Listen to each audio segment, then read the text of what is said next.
नमस्कार मित्रांनो, मी राजेश माने यूट्यूबच्या बातमी.इन चॅनलवर आपल्या सर्वांचे स्वागत। मित्रांनो, आता आपण आहोत वरवणमध्ये आणि वरवणमधील विठ्ठल मंदिरामध्ये आता आपण आलेलो आहोत आणि या ठिकाणी आज पालखी मुक्कामाला येणार आहे। वरवणमध्ये काल सकाळी यवतमधनं आज सकाळी निघाल्यानंतर आता ती मुक्कामाला वरवणमध्ये येणार आहे। या ठिकाणी काय तयारी चालू आहे ते आता आपण बघणार आहोत।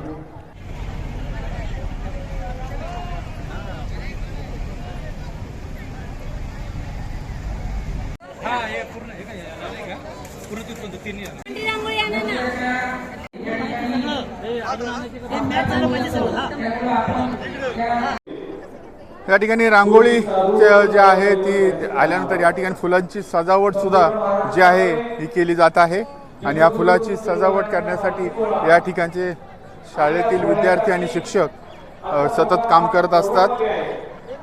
ही जी संपूर्ण सजावट आहे ही आपण बघत आहोत। पायघड्या ज्या आहेत त्या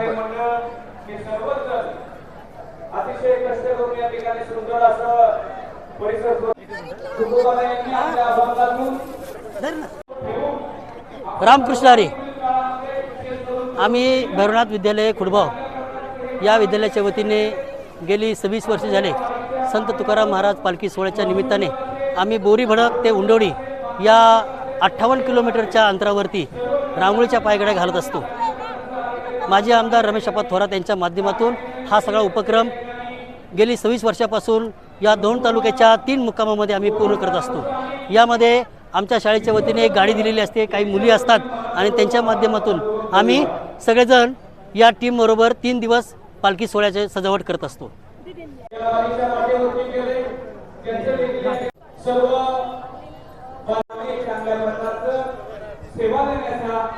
पालखीच्या समोर असलेला नगारखाना जो आहे या ठिकाणी नगारखान्याचं आगमन झालेलं आहे। वरवण मुक्कामी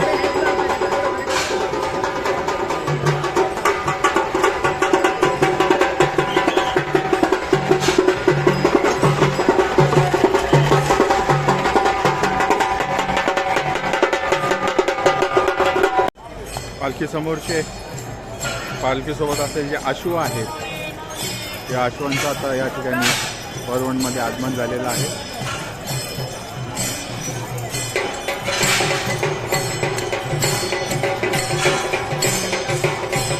त्यामागे पताकाधारी वारकरी